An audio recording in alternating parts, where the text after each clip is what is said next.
What's up, everybody? Welcome back to another edition of our NBA mock draft series. The last time we talked, we were looking across the NCAA before March Madness kicked off, but now with the college season over and the UConn Huskies as your national champions, I think it's a good time to look back at some of the best prospects in the world, and with the NBA playoffs right around the corner, start thinking where some of these guys might actually land on draft day.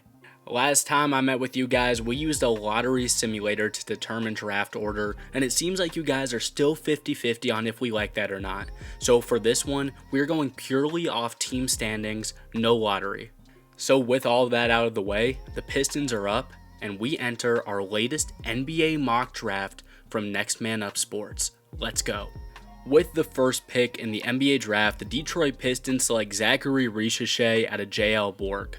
We are currently in mid-April, and still there is no clear number one overall talent in this class. If you ask me though, I think Zachary Richeche has played himself into the lead of that conversation, and it doesn't hurt that he'd fit pretty well in Detroit. Detroit needs to put a team around Cunningham, and even with young guys like Simone Fontecchio showing flashes as a wing, Zachary Richeche can be your long-term plan at that forward spot.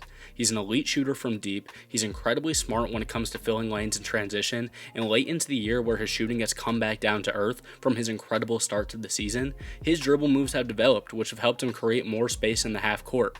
I've seen the Harrison Barnes comparisons, which obviously isn't the most flattering for a number one overall guy, but when you consider the elite wingspan on Richeche and the much more creative dribble moves, I'm confident that he's a top tier guy. Washington is up next, but before we see who the Wizards select at number 2, let's hear from the sponsor of this video. Big game, big show, big event. Any reason you might need to grab some tickets, use the SeatGeek app and use code NEXTMANUP for $20 off your purchase. That's right, use code NEXTMANUP for $20 off and support the channel while you're at it. Thank you SeatGeek, but for now, we gotta go back to Washington as the Wizards are on the clock. At number 2 overall, I have the Washington Wizards selecting Rob Dillingham out of Kentucky. I know it's tough to vouch for a guy whose team struggled so much in March Madness, but I am sick of underrating Rob in these mock drafts because this guy is different.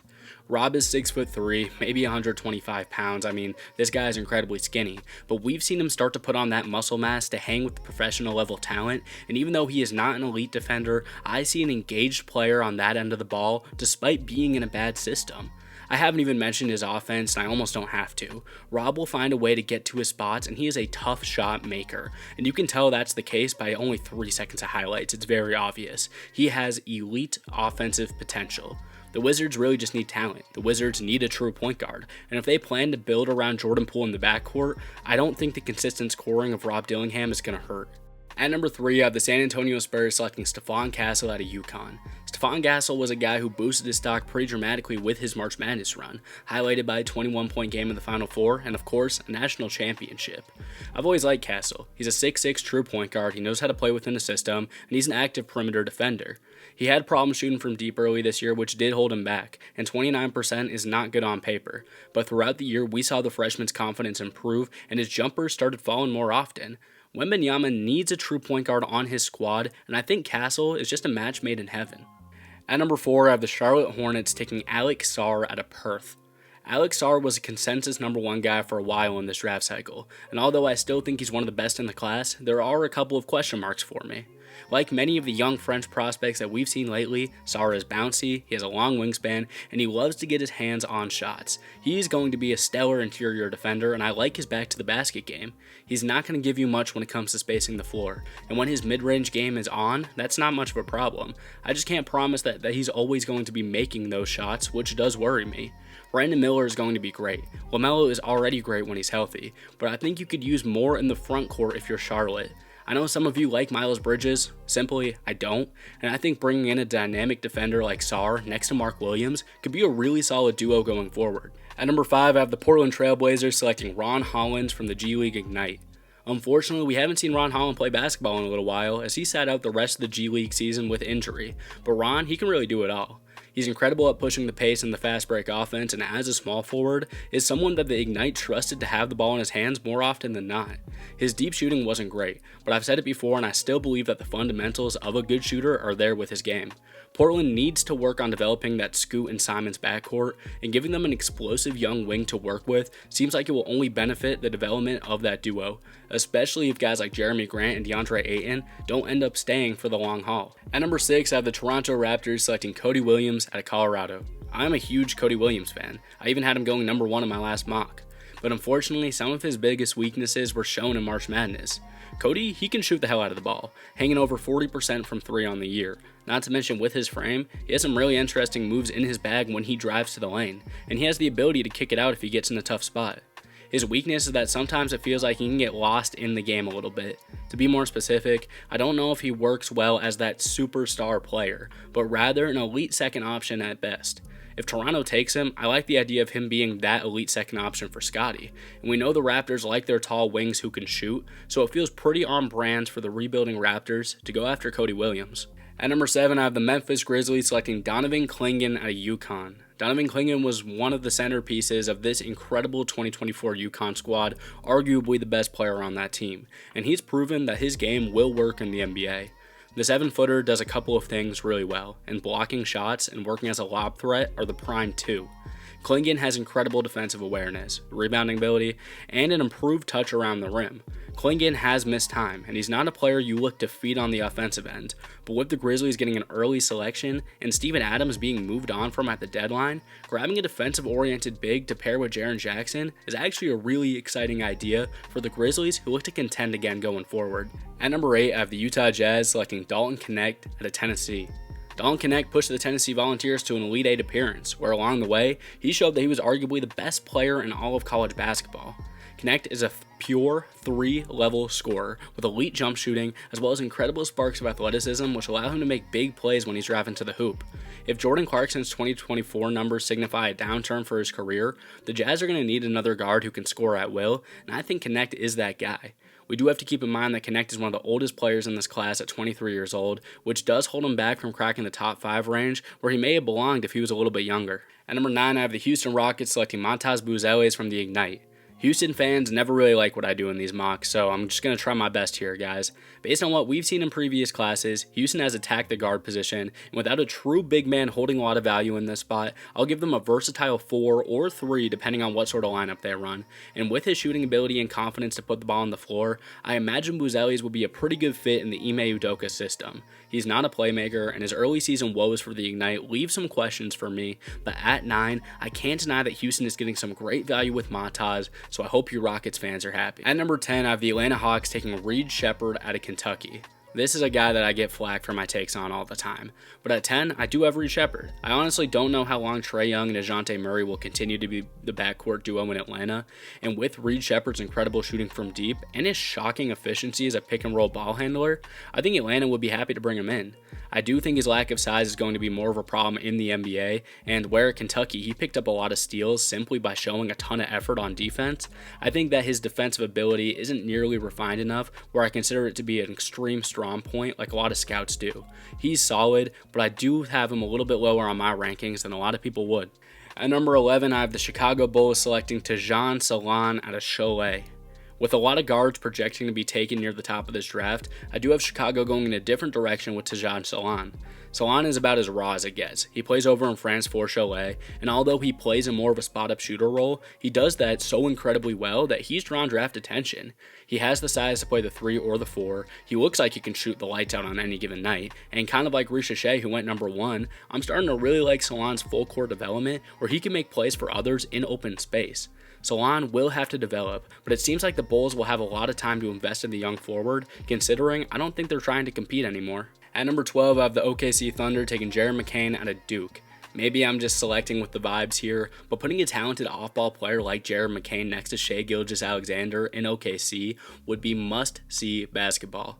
Jared proved that despite not being a facilitator or a dominant force putting the ball on the ground, he is such an elite shooter and has such refined footwork where any shot he takes looks like a shot that he's going to make. The Thunder have talent all across the board, and they don't have one pressing need, so it will be hard for them to pass up on the potential of Jared McCain at pick number 12. At number 13, I have the Portland Trailblazers taking Kyle Filipowski out of Duke. After giving Portland Ron Holland earlier, a player with incredible athletic ceiling who doubters question the efficiency of, we will silence those haters with Kyle Filipowski. Kyle is solid. He led Duke in rebounding and scoring, and was a solid defender until we saw him go up against DJ Burns. Kyle is one of the most well-rounded players in college basketball, but with that comes the questions of what separates him as an elite NBA talent.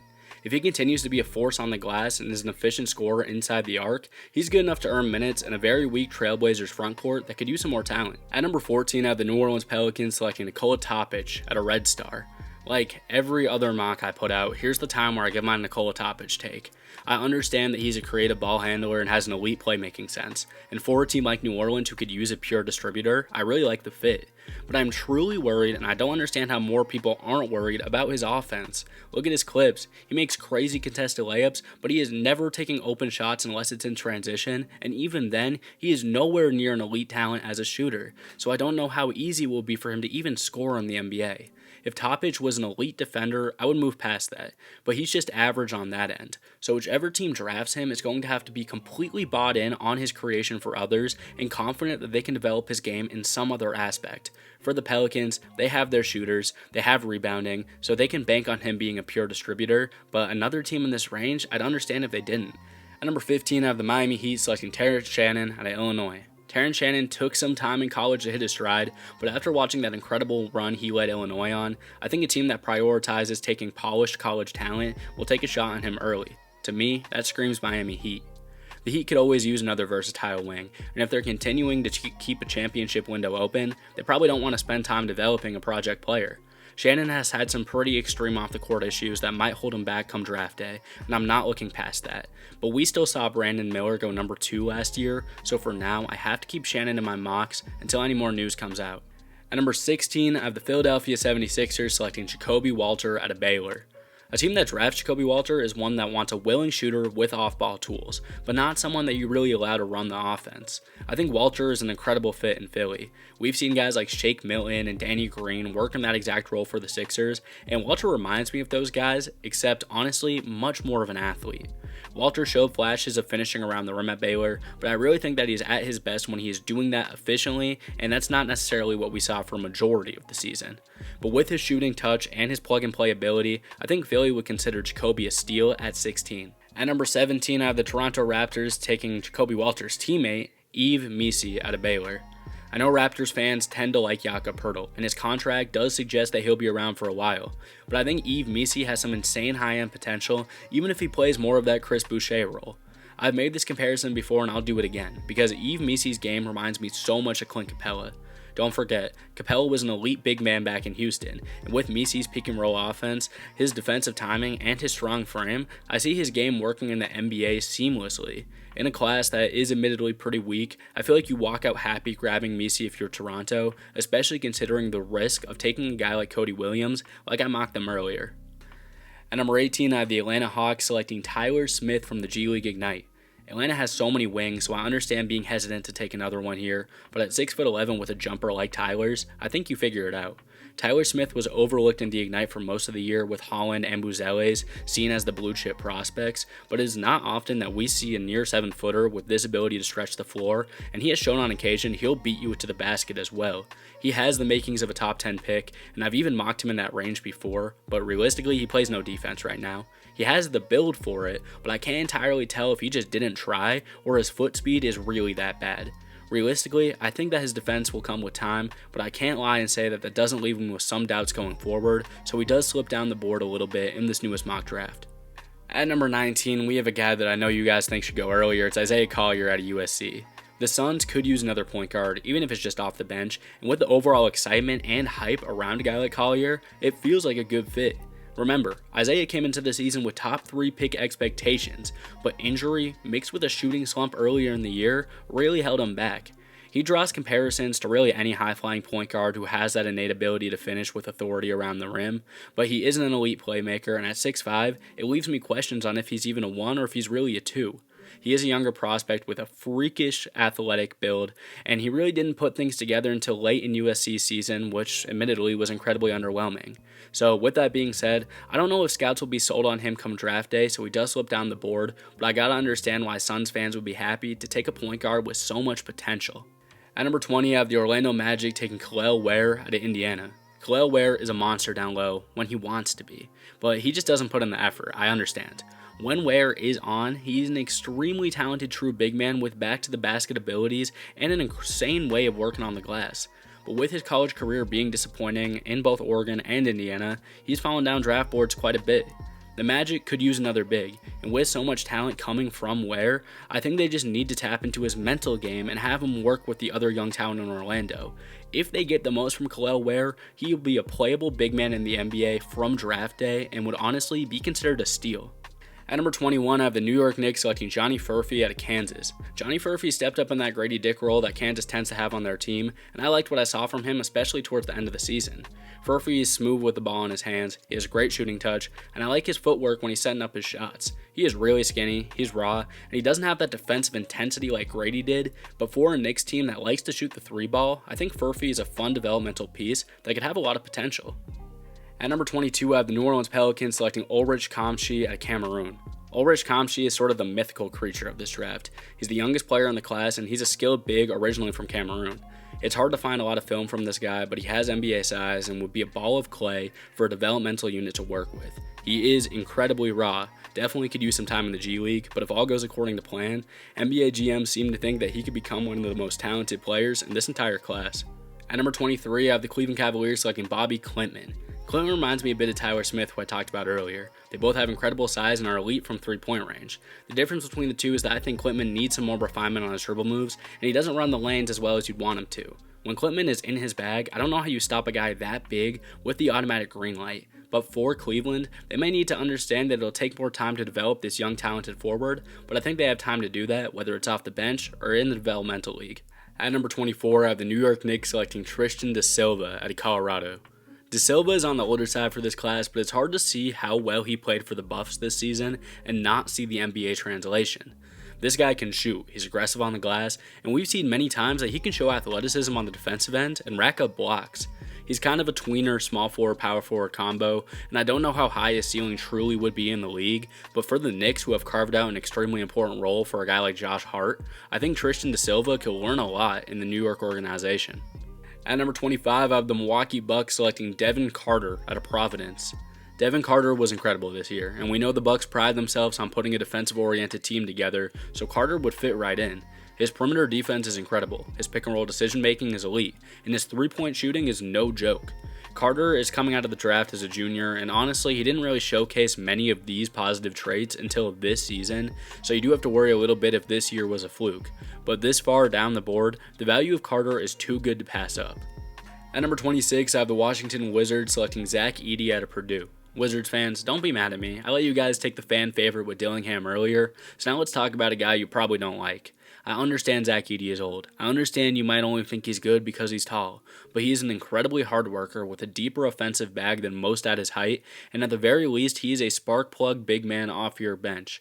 His size alone makes him a defensive factor, and outside of his slower foot speed, there's not really any major flaws in his game. Playing against Edey in college is brutal to watch, but ask Purdue fans, when he's on your team, he seems pretty easy to root for, and I think Washington will grow on Zach Edey. At number 27, I have the Utah Jazz selecting Carlton Carrington out of Pitt. Carlton, Bub, Carrington is an incredibly solid player, but unfortunately we've seen the talent in his mold of player not pan out. I don't love doing the one-to-one comparisons, but I understand the Bones Highland comparison when I see Bub hoop. He's slim, he has the ability to shoot from anywhere on the court, and he has so much confidence in his game where he will pull from anywhere on the court.